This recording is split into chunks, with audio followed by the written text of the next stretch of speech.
brand new jerk baits, guns. Oh, you like these slippers?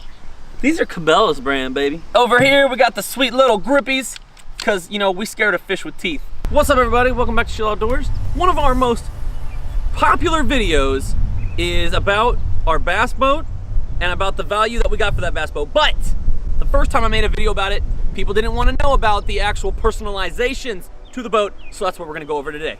As you can see, these beautiful seats obviously have storage underneath. We keep all kinds of goodies in these. We keep some raincoats in here. We have like 3 or 4 scales because we caught a monster catfish last year and didn't have one. So we have a bunch of scales. We got some GoPro stuff. We have tools, snips, screwdrivers, a fillet knife. We have apparently some leeches from walleye fishing, some gloves in case we get into some mechanical issues, batteries for the scales. Got some polarized sunglasses, fishing string, speakers for partying, and more latex gloves. And all the paperwork for the boat, including the trailer, registrations, instruction manuals, trolling motor instructions, all that good stuff. That's all stuff I would expect anybody to have in their boat. Over here, we got the sweet little grippies, because, you know, we scared a fish with teeth, even though we don't really have a lot of that in central Indiana. We got ourselves one anchor here with some rope. In here, we have apparently some sunscreen, more pliers, more gloves, but we have a ton of towels. If you've ever gotten stuck in a rainstorm while fishing, it's really annoying to be wet. So we have tons of towels, and you know, they can also be used as blankets. We have first aid kit. I think that's super important. So we utilize most of this storage because it's dry storage. We utilize that for our towels. Some camera gear and a little cooler because I haven't been to sleep yet. So we have lots of energy drinks. And then in this one's actually completely empty. Usually Joey keeps his tackle in this one. There's a very similar container up front, and that's where I keep my tackle. Oh, you like these slippers? These are Cabela's brand, baby. So this has become a catch-all for us. And I don't really know how. We have all kinds of lures in here, brand new jerk baits, guns, car keys go in here. Let's see. We got like bungees and ropes for tying up at the docks. Some gloves because it was cold a couple weeks ago.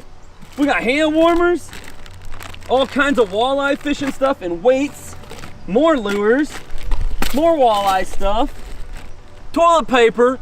I just used this. A throw bag with rope. This is important. This saves lives, for real. If you guys are gonna have only a couple of safety type things on your boat, have a throw bag with rope in it. When you're on a boat, you can never have too much rope. Let's see, we got some extra polarized sunglasses, got some more lead weights, an extra knife, and all kinds of lures, and catfish bait.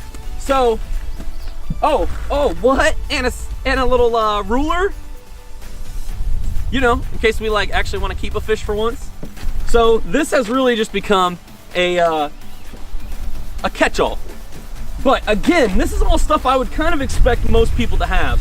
This is just another tackle spot, or at least for us it is. So I have 4 trays in here and like 3 bags, and all those fit in there perfect. I keep all my tackle in that one. As you can see, we have the sweet plier spots on these like little cutouts. Got some scissors, pliers, all kinds of pliers. Ugh.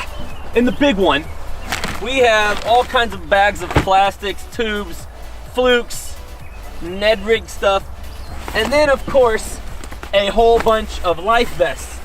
And because of state law, I don't know if it's state law like that everywhere, but you gotta have a throwable inflatable device, or no, a throwable flotation device. So in our situation, it's actually like a seat pad or whatever, but it's a throwable flotation device to help save your buddy when he goes overboard. So a whole bunch of life vests, and we actually have more space in this one. We could probably fit 2 more life vests or like 20 more bags of plastic. So depending on what your priority lies, look at all that storage. I mean, that is a lot. Ooh, and then of course the rod locker. I have put one of these on here, but I'm not really pleased with it. It hooks us like crazy. Every time we reach in here and we catch a hook. So I might rip this thing off, I don't know. So as you can see in our rod locker, we have rods, no kidding. We also keep our lights in here. And then when we are done, we put the fish finder in here because this is a locking container. And then even though I cover the boat and it's in my driveway, you know, you never can be too careful. So that's the rod locker. Now, let's talk about what we did to upgrade the boat. One of the things that I screwed up in one of my boat videos is I misspoke and said that this was a 70 horsepower. Obviously, this is not a 70 horsepower. We don't even have a 70 horsepower motor. This is a Minn Kota 70-pound thrust, and we upgraded this for sure. I think this boat, the Ranger 178, came with like a 30-pound thrust, but we don't fish like a crazy amount, but I wanted a strong trolling motor in case we ever needed it. If we go to a big lake, or if we go somewhere where we're gonna fish 2-3 days in a row, and you know, this is a 24 volt, and we were gonna put the extra batteries in here anyway, this thing is awesome, I love it. So, 70-pound thrust, Minn Kota, that was our upgrade. And then we just sold the 30-pound thrust that came with it. So the motor, I've talked about in other videos, 60 horsepower. I think you can go up to a 75 horsepower on the Ranger 178, but it's like 100 pounds more to upgrade to that bigger motor. So then you're not nearly as efficient. And this motor specifically had outstanding ratings, and a lot of people were like, it's super efficient and you'll still get up to 35, 40 miles an hour. And that's what we've experienced. So if you're looking into this boat, just go with the 60 horsepower. Unless you really feel like you need a 75 horsepower, this does us just fine. So the Lowrance fish finder, we went with a Hook 7XTS. The reason we upgraded to this is I think the boat came with like the Hook 3, was it the Hook 3? And that thing was terrible. I mean, come on. Now, I don't blame Cabela's, I don't blame Ranger, because that's one of those things, that's like putting car seat covers in your car. Everybody's gonna want something different, everybody's gonna upgrade, so I don't blame Ranger, I don't blame Cabela's for throwing like the super cheap $60 fish finder on the boat, but we did upgrade to this, and I think it cost us somewhere around like $300, $400, $500, but we also had a discount from Cabela's. So that is something that we customized, and we really enjoy it. It works very well for our application. When we first got our boat, we were throwing all kinds of junk in here. We didn't know what to put in a boat.